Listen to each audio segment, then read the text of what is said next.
In Waipahu, Hawaii on January 2022, a man obscured by a bucket-style hat, sunglasses, and 2 scarves walked into a small health clinic in Waipahu, Hawaii. 48 seconds later, he walked out. Inside, 47-year-old Jon Tokuhara lay dead, executed with 4 gunshots to the head.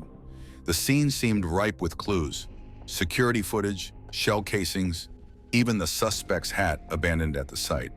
Yet as investigators dug deeper, the case unraveled into something far more twisted than anyone could have imagined. What really happened that day? And why did every answer only lead to more questions? What began as a murder investigation soon revealed a web of secrets, lies, and betrayal. January 13, 2022. It was a calm, sunny morning in Waipahu, Hawaii. For most, the day started like any other. But for Lily Tokuhara, a growing unease pushed her to visit her son, Jon. Jon Tokuhara, a respected acupuncturist, hadn't picked up dinner from his mother's house the night before, as he'd promised. Calls and texts went unanswered. Concerned, Lily decided to check on him at his clinic. When she arrived, she noticed something odd. The back door was unlocked. Jon was meticulous about security, especially since the front entrance had been chained shut for months. A sense of dread settled over her as she stepped inside. As she made her way through the clinic, Lily called out for her son. There was no response. The usually warm and inviting atmosphere felt cold and unwelcoming. Then she saw him. Jon was lying on the floor motionless, a pool of blood beneath his head. His body was cold, his face pale. Lily's worst fears had come true. She called 911, her voice shaking as she described the unthinkable scene before her. Emergency services arrived within minutes, but it was far too late. Jon Tokuhara was dead, the victim of a brutal and calculated attack. The first officers on the scene discovered crucial evidence: 3 spent .22 caliber shell casings and a light-colored bucket hat left behind near the clinic's back door. The precision of the attack, 4 gunshots to the head, suggested a methodical and personal crime. Investigators quickly ruled out robbery as a motive. Approximately $4,000 in cash remained untouched in Jon's office. Whoever had killed Jon hadn't done it for money. This was personal. Jon Tokuhara was more than just a skilled acupuncturist.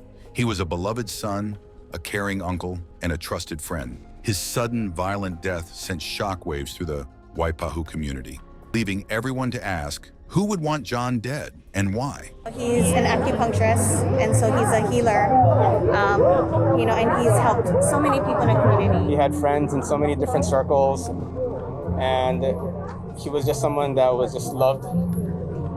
He gave back to his community, gave scholarship. But the answers to those questions would lead investigators down a path no one could have anticipated, a path filled with betrayal, hidden motives, and devastating secrets. Jon's cell phone provided the first clues. His main phone had last been active around 6:18 p.m. the previous evening, shortly after he had sent a final text to his mother. This helped detectives narrow down the window of the crime. A second phone used primarily for playing the mobile game Pokemon Go also gave insight. The game had been active for hours until the phone powered off at 8:45 p.m. due to a depleted battery. This raised a critical question. Had Jon been alive and playing the game until then, or had the killer left it running to mislead investigators? Next, detectives turned to surveillance footage from businesses near the clinic. They painstakingly combed through hours of footage, piecing together a timeline of suspicious activity in the area. At 5:57 p.m., a white Silverado pickup truck was seen entering Waipahu Depot Street. The vehicle circled the area several times before disappearing from view. Minutes later,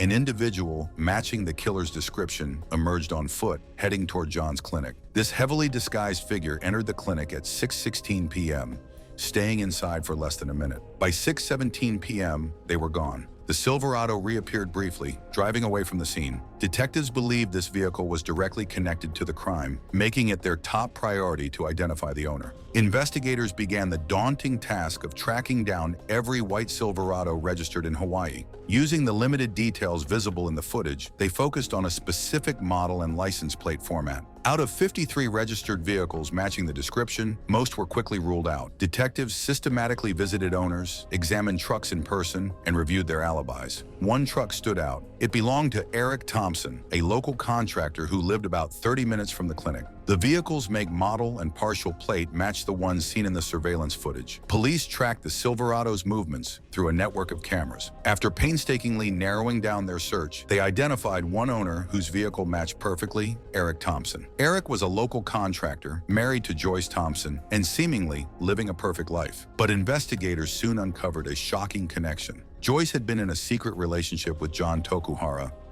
Eric Thompson took the stand Thursday, defending himself in his murder trial, where he's accused of killing Jon Tokuhara, his wife's former lover and Waipahu acupuncturist.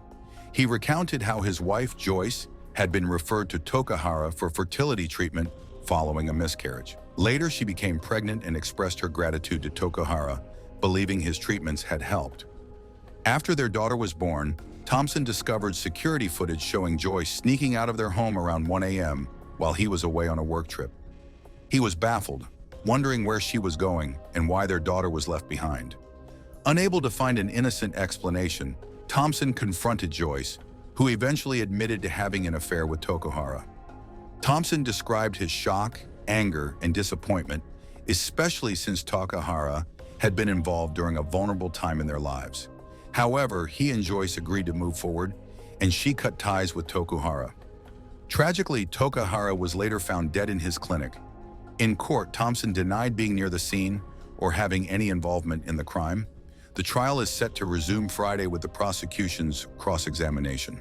The affair between Joyce and Jon had been intense. Thousands of messages, explicit photos, and videos painted a picture of a passionate but ultimately doomed relationship. When Eric discovered the affair, it marked the beginning of a tragedy. In mid-2021, Eric found out about the affair. According to text records, he forced Joyce to confess to her parents and apologize for her betrayal. They agreed to work on their marriage, but the scars remained. Jon, however, didn't seem ready to let go. His messages to Joyce suggested he was deeply committed, even pressuring her to leave Eric. But Joyce, torn between her lover and her family, decided to end things. 7 months passed by all appearances. Eric and Joyce had mended their relationship. But was Eric truly over it? Prosecutors believed the answer was no. In February 2022, Eric Thompson was arrested and charged with second-degree murder. The prosecution claimed Eric couldn't let go of the humiliation and anger he felt over the affair. The trial commenced in July 2023. Prosecutors laid out their case, arguing that Eric meticulously planned the murder. They emphasized the cold, calculated nature of the crime. 4 gunshots to the head, quick and efficient. This was a man fueled by rage. Eric Thompson wanted Jon Tokuhara dead because he couldn't stand the thought of his perfect life being ruined. But the defense had a different story. They argued that the case against Eric was built on weak circumstantial evidence. There is no concrete proof that Eric Thompson was at the scene. The DNA on the hat is inconclusive, and the truck in the footage could belong to anyone. An independent expert testified that the DNA sample found on the bucket hat could match thousands of people. The defense also pointed out inconsistencies in the timeline presented by the prosecution. Surveillance footage had gaps, and timestamps had to be manually synchronized. This raised doubts about the accuracy of the alleged timeline. After days of deliberation, the jury remained deadlocked. 9 jurors believed Eric was guilty, but 3 had reasonable doubts. A mistrial was declared. The evidence wasn't strong enough. We needed more to convict him beyond a reasonable doubt. Evidence that Jon Tokuhara had a track record of cheating, with becoming involved with women who were in relationships, 2,500 messages with another woman. Okay, we didn't follow up on that one. Okay, we didn't follow up on the woman the messages he ghosted. We didn't follow up on the gambling posts. The detectives told witnesses specifically, Jon was not involved in any gambling. Well, he had a secret life. Eric did not kill Jon Tokuhara, and there will not be any evidence of it. I strike that. There will be massive reasonable doubt. The murder of Jon Tokuhara left a permanent scar on the quiet town of Waipahu.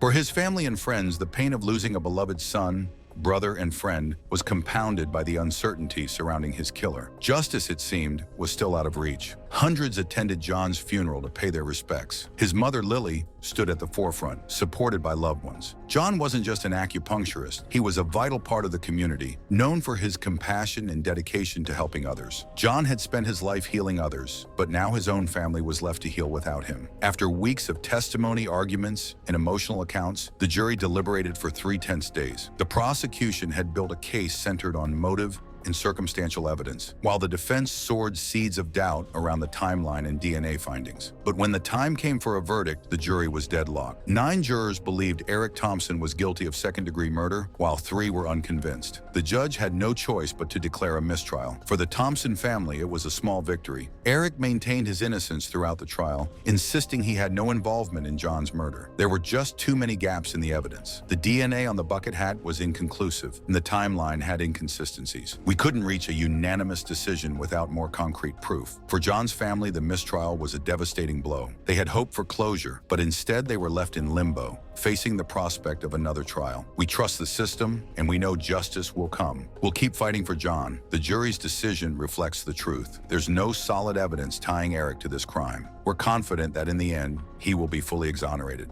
The mistrial left many in the community grappling with unresolved questions. For Jon's friends and patients, his death wasn't just a personal loss. It was a wound that cut through the heart of Waipahu.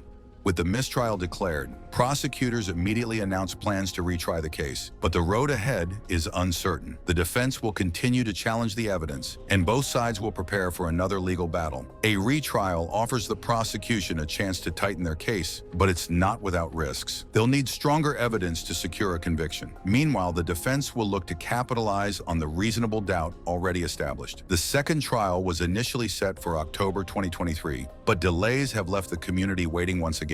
At the time of this recording, no new trial date has been set. Despite the progress made in the investigation, questions still linger. Was Eric Thompson truly the man behind the disguise? Or could someone else have had both the motive and opportunity to kill Jon Tokuhara? For now, the truth remains elusive, and justice for Jon Tokuhara is left hanging in the balance. Jon Tokuhara's life was one of service and compassion. Though his story ended in tragedy, his memory continues to inspire those who knew him. As his family and community await the next chapter in this case, one thing is clear: they won't stop fighting for justice. Thank you for joining us. Stay tuned as we continue to follow this case. Don't forget to like, subscribe, and share for more stories of true crime.